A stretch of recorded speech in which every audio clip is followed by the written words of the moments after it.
Police ने 1 लाख के इनामिया mastermind Harendra मसीह को नवाबाबाद इलाके में रेलवे स्टेशन के पास से गिरफ्तार कर लिया है। आरोपी के पास एक फर्जी आईडी और फर्जी नंबर की बाइक भी मिली है। पुलिस के अनुसार आरोपी कहीं भागने की फिराक में था।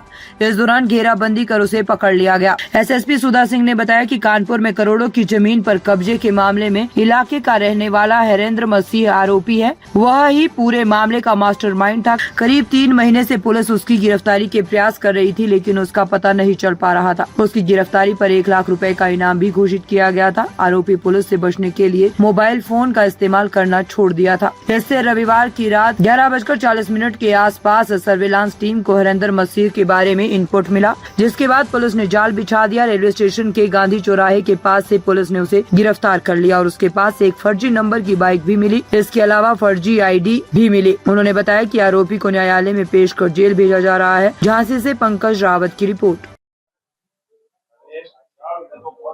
ये हरेंद्र मसीह जो थाना नवाबाद का रहने वाला था, ये पिछले दिनों इसके ऊपर अलग अलग केसेस में जनपद कानपुर कमिश्नरेट से और जनपद झांसी से इसमें 25,000 और 1 लाख का इनाम घोषित था।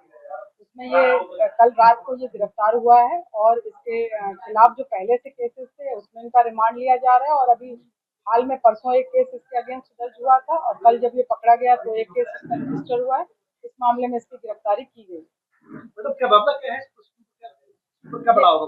ये पहले तो ये जो क्रिश्चियन मिशनरीज है उसमें जो ट्रस्ट है उससे संबंधित जमीनों की खरीद फरोख्त में इसके द्वारा धांधली किया जाना प्रकाश में आया, जिसके संबंध में 2012 से लेकर और 2023 तक 420 68 केस के विरुद्ध कई केसेस दर्ज हैं। इसके खिलाफ करीब लगभग अभी तक 10 केसेस इसमें रजिस्टर हो चुके हैं जो प्रकाश में आया है और अभी जो परसों केस दर्ज हुआ है वो रंगदारी मांगने का दर्ज हुआ है, जिससे इसका जिस महिला से इसका जमीन का विवाद पहले से चल रहा है उसने इस पर 10 लाख रुपए मांगने का केस रजिस्टर कराया था और हम उसकी पहले से, चूंकि वो हमारे यहाँ वांटेड था 2 केसेस में, जिसमें हम पहले से उसके लिए छानबीन और उसके गिरफ्तारी का कोशिश कर रहे थे, जिसके अंतर्गत इसकी गिरफ्तारी हुई। हाँ, इसके साथी हैं जो पूर्व में भी केसेस हुए हैं, उनके जो साथी हैं जो पूर्व में इससे जमीन का खरीद फरोख्त हुआ है उससे संबंधित, और भी जो अभी जो केस दर्ज हुआ है वो इसकी पत्नी और इसके रिश्तेदार के खिलाफ दर्ज हुआ है जो रंगदारी मांगने का है। उस मामले में उसके रिश्तेदार की भी गिरफ्तारी की गई है और शेष जो भी गिरफ्तारियां हैं वो की जाएंगी शीघ्र ही साक्ष्य के आधार पर। हाँ बिल्कुल, जो इनाम पहले से घोषित था वो इनाम हमारी टीम को दिया जाएगा और इसमें थाना नवाबाद की टीम और हमारी स्वाट टीम इसमें शामिल है।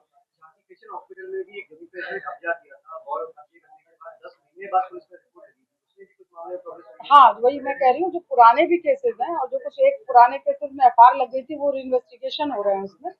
जो भी पुराने केसेस थे उसको फिर से उसको देखेंगे और जो अगर ट्रायल जिनका अगर पेंडिंग चल रहा है उसमें इसकी तर्जी कराएंगे और इसके खिलाफ हम ये पूरा कोशिश करेंगे कि कड़ी से कड़ी कार्रवाई की जाए और इसका कन्विक्शन। हाँ, झांसी कानपुर कमिश्नरेट के द्वारा भी इसमें 83 CRPC जो है मतलब इसकी कुर्की की कार्रवाई की गई, जो उनके यहाँ 2 केस रजिस्टर थे, जिसमें भी पिछले दिनों कानपुर कमिश्नरेट की टीम यहाँ आई भी हुई थी और हमारे यहाँ से भी NBW अभी इशू है और शेष कार्रवाई अब चूंकि गिरफ्तारी हो गई है तो अग्रिम कार्रवाई उसके हिसाब से की जाएगी। ताज़ा खबरों से जुड़े रहने के लिए हमारे चैनल को सब्सक्राइब करें और बेल आइकन को दबाना ना भूलें ताकि हर खबर की नोटिफिकेशन आपको मिलती रहे।